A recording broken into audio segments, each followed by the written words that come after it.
परंपरा को अमर्यादा देवा ठारू अगणतांत्रिक मनोवृत्ति आउ किछि न थाई पारे। यह नवीन बाबूंकर अहंकारी एवं बिजु जनता दलर दरबारी मनोभाव को स्पष्ट करुछि। ज्ञान प्रशिक्षण शिविर 2 दिन धरिकी आज आरंभ होछि।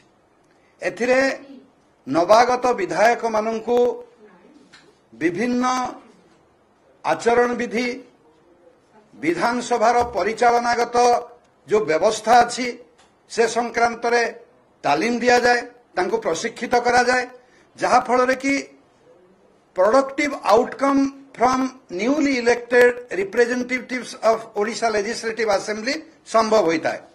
यह जे प्रथम थर होछि ताहा नुह, यह पूर्व स्वाधीनता परथारु प्रत्येक विधानसभा रे ए प्रकार व्यवस्थार परंपरा अच्छी।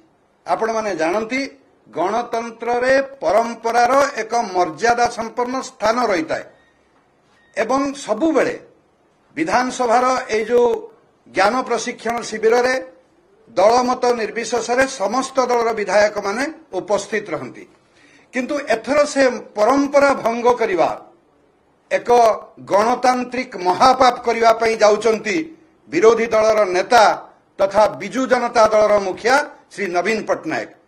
से वर्तमान घोषणा करुछंती जे सबु दल को लेकिन जो प्रशिक्षण शिविर स्वाधीनतार दीर्घ 77 वर्ष धरिकी हेइकरी आसीची सेथिरु निजर विधायक मानकु निवृत्त करिवे एवं शंख भवन रे काले एक प्रशिक्षण शिविर करिवे। परंपरा को अमर्यादा देवा ठारू अगणतांत्रिक मनोवृत्ति आउ किछि न थाई पारे। यह नवीन बाबूंकर अहंकारी एवं बिजु जनता दलर दरबारी मनोभाव को स्पष्ट करुछि। आपण माने जानती जे ए जो व्यवस्था अछि प्रशिक्षणर, यह गृहर अधिष्ठाता बाचस्पति निष्पत्ति नियंती किए आसीबे न आसीबे।